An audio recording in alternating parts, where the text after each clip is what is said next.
I feel bad for the supersystem, but I feel even worse for its supporters and fans. The console is the red-headed stepchild of Atari, and has been so since, well, seemingly it was discontinued in 1984. The Atari 5200 has been described as a comedy of mistakes, misjudgments, and, well, just a complete misunderstanding of what the video game industry was and what its fans wanted. Personally, I enjoy the 5200. But not because it's actually a good console. If I'm honest, it's probably not. But I love it in spite of its flaws and failures. So today, I thought we would discuss why the 5200 is perceived so poorly by video game fans, and even those Atarians who love and support Atari specifically. And we can discuss why it endures for so many people despite these perceptions. So grab a soda, get comfy, and let's talk about the Atari 5200 Supersystem, the console that is hated by almost everybody who encounters it.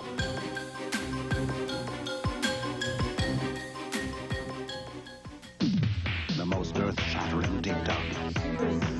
The most realistic joust. Pole position at its best. Only the Atari 5200 Supersystem plays them. Moon Patrol with arcade graphics. Real sports baseball. You're out. Only on Supersystem. 2,600 games, the adapter plays them all. The Atari 5200 Supersystem. Its only competition is you. Let's start by talking about the why when it comes to the Atari 5200. It was created for a simple reason. The Atari 2600, despite selling well and being massively popular, was becoming quite outdated by the early 1980s. The Mattel Intellivision had been hammering the Atari 2600, then known as the VCS or Video Computer System, and commercials highlighted how much better Mattel's game system looked to Atari's. And there was no disputing that fact.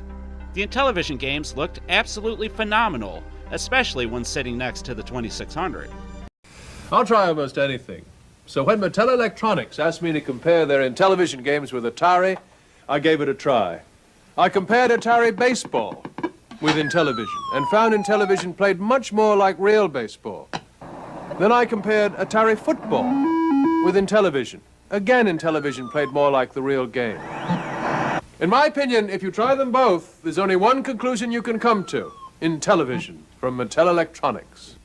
But when it came to video games, Atari was first, and they often grabbed and held the best arcade licenses, which is what really catapulted the console into success. It was the Space Invaders license that had taken the 2600 sales from respectable to absolutely incredible, launching the console into another stratosphere with sales and profit.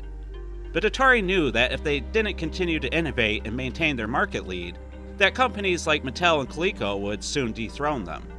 A lot of people already know that the Atari 5200 is mostly a thinly veiled version of the Atari 8-bit home computers, but it still could do much, much more than its predecessor in the 2600. Using this already available technology as a base, it should have made the whole process extremely simple. Just streamline the internals, make it as cheap as possible to produce, throw in a consoleized shell, and start selling it along with ports of software from the 8-bits to video game enthusiasts. But Atari seemed to want to go above and beyond, and this could attribute to the failures as much as anything else. Arcade players, get ready. The new Atari 5200 Supersystem is here. With a controller so advanced it plays arcade. Graphics so real it looks arcade. With arcade hits you can't play on any other system. No other home video system can touch it. The new Atari 5200 Supersystem. It's as good as you are, maybe even better. Next time. The 5200 was massive. Way bigger than it even needed to be. Seriously, it was a behemoth, and might be the largest home video game console ever made. It's at least the biggest that I own, even beating out the original Xbox. And again, most of this was unnecessary, and could even be described as wasteful. The very top of the console is an empty housing for controllers, featuring a hinged lid that can be open and closed for access. I personally have never known anybody to actually use this thing, and I definitely have never heard of anybody say that it was needed or necessary. But beyond the size of the thing, the controllers were overly designed and poorly implemented, leading to lots of issues right from the start. The non-centering joystick was, well, revolutionary at the time, and it would be many, many years before the industry caught up to the analog joystick used here. The controller also featured a number pad, pause, reset, and start buttons, and 4 triggers on each side of the housing.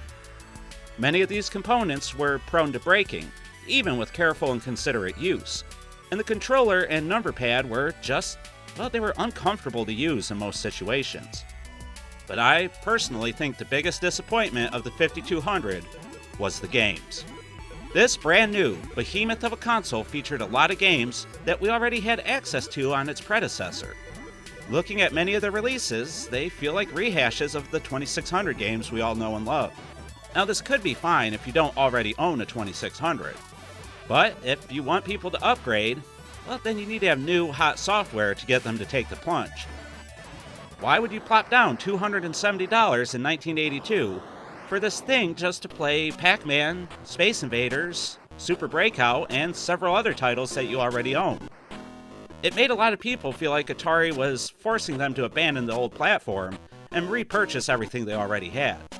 And that's why many Atari and video game fans passed this console up, feeling that their current console served them just fine. And the 5200 barely survived 2 years on the market before being discontinued. It was axed and quickly forgotten, especially since the Atari 7800, Sega Master System, and of course the Nintendo Entertainment System were essentially right around the corner. This summer, the really hot video games come from Atari. We've got Centipede, Ms. Pac-Man, Vanguard, and Galaxian. If you thought it was going to be just another summer, Atari is going to turn your head around.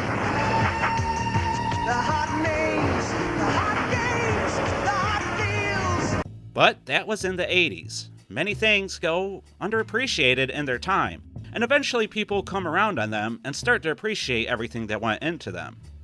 I mean, look at the Master System. It was largely ignored in its time, but people love it today.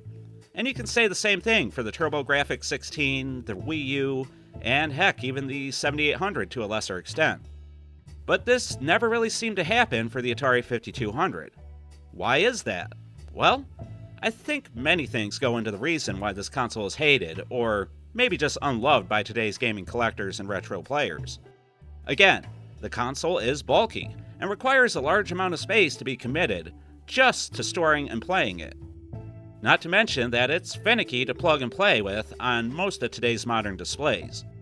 The first model used a sort of crazy switch box that ran both power and audio-visual components through it. Now there have always been rumors that these switch boxes are faulty, and there's always been rumors that they cause electrical fires, but I think most people have been using them without issue for all this time. If you are concerned, there is a 2-port model that doesn't use this switch box. But the missing 2 controller ports, well, they might be a hindrance, or they might not be, as many games are not going to use 4 players to begin with. And on top of that, the 5200 uses RF to output video and sound, and this is just an awful looking connection, for today especially. Now you can mod your console to use the red, yellow, and white RCA plugs, but if you have an unmodded console, you might have to employ several tricks to get it to work on your TV. I myself run it through a VCR/DVD combo player, and just hook it up to a modern television through that. And even then, it looks pretty grainy and the picture's kind of fuzzy.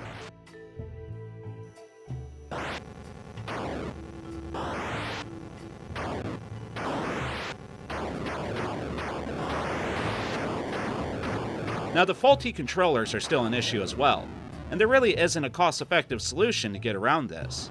There are alternatives, and most of them work pretty good, but you need to be willing to pay $100+ for almost all of these solutions. And if you want 4 controllers to play the rare 4-player games with, well, you'll have to invest somewhere around $400 to $500 just for working controllers. Nuts, I tell you. Now there are also rebuild kits and whatnot for the originals, but then you have to be willing to open up and work on these old finicky controllers yourself. And most people, well, they find it to be more trouble than it's worth, honestly.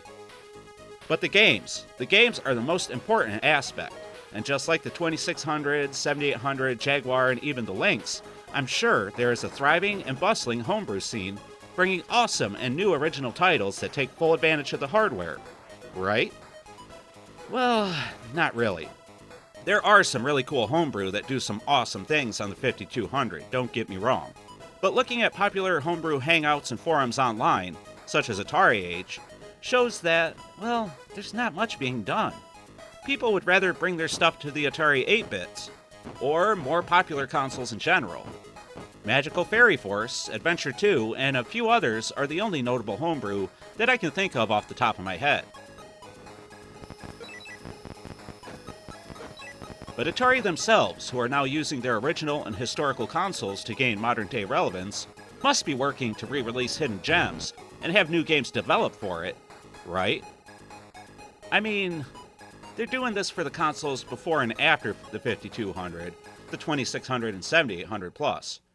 But no, they aren't really doing anything for the 5200. The 5200 uses completely different cartridges than the 2600 and 7800. Well, Atari probably doesn't see much value in releasing cartridges for the 5200 today. And it doesn't seem as popular, so they probably don't see value in a 5200 plus either. All this is to say that the 5200 Super Systems and its fans, well, they have it hard. They get no love. No love from the company who is riding nostalgia of its classics to success in 2025. No love from the homebrew and indie developers looking to test their mettle and skill on history's more underpowered and challenging to program for consoles. No love in its initial release and design, meaning its history is almost entirely looked at in a negative light, and often forgotten or quickly passed over when talking about video games from start to today. And there is definitely no love from today's mainstream and even retro gaming communities. The Atari 5200 forums usually are far less active than most others, even at Atari dedicated websites. Yet, personally, I'm extremely charmed by the Atari 5200 Super System. Everything I've said to this point is true to some extent, but that doesn't really affect my opinion. The games, well, depending which ones you pick, can be fun and really advanced for the time in many scenarios. I absolutely love the 5200 versions of Moon Patrol, Vanguard, Rescue on Fractalus, Kix, and even Pac-Man. I really enjoy having the rebuilt and working 5200 controllers with which to enjoy these titles. And I love the obscure Gremlins game that was released on the console. And even some other games like Blueprint from third parties. Heck, even though the homebrew scene isn't bustling, there have been plenty of games ported over from the 8-bits since 1984. Necromancer was a game I was always interested in, and I first experienced it by playing the conversion on the 5200. Oil's Well is yet another game that's been ported to it since, and there are many others like Sinistar, BC's Quest for Tires, and the before-mentioned homebrew of Adventure 2 and Magical Fairy Force that are very unique and, dare I say, innovative. Activision did some fine work on the Super System as well, bringing awesome versions of Pitfall 2, Keystone Capers, and the massively underrated Dreadnought Factor. The 5200 has a lot to love, and it has fans for a reason. And most of us are happy to have this gem of a console all to ourselves. If you dislike the 5200, that's okay. It's more than okay, it's probably the right move. Because the console, well, it's not for you. It's for us, the Atarians who loved what we had in our childhood and cling to it for nostalgia's sake, who get on Atari Age and Atari I.O. and discuss what could have been. It's for those of us who appreciate the chances taken on this console, that appreciate the games that we did get, and that follow Atari from its beginnings all the way through to today. The Atari 5200 is disliked by most people because it's heavily flawed, it's underwhelming, and it's an overall failure in the video game industry. But it's also loved because of the risks that it took, and because of the incredible games that were developed and pushed the envelope of video games ever forward. And because it's just plain fun to play sometimes. It has some of the best arcade and sports games, and plays every Atari cartridge. It even does something no arcade game can. Telephone! It's Judy! It lets you freeze the action. A lot of people dislike the Atari 5200. But it's okay to love it. Enough people hate it already, so why not be one of the few that can learn to appreciate these things for what they were? But those are the reasons that I found why people hate the 5200. And, well, there are things to love about it, and I personally choose to enjoy it. But I want to hear all of your opinions on it. Do you dislike or like the 5200? Do you enjoy what it has to offer? And did you or do you own a 5200? What are your favorite memories or games with the console? And did I miss anything in this video that I should have touched on? Let me know about all this and so much more in the comments down below. And please consider leaving a like on the video if you enjoyed it, and please subscribe as well. It helps out the channel a ton. And with that, it's time to wrap up another look back here on the Atari Network. I've been the 7800 Pro Gamer, a man who is considered way too big here at the Atari Network, just like the Atari 5200, and I'd like to thank you all for watching. And until next time, remember to stay classy, Atarians. 2,600 games, the adapter plays them all. The Atari 5200 Supersystem. Its only competition is you.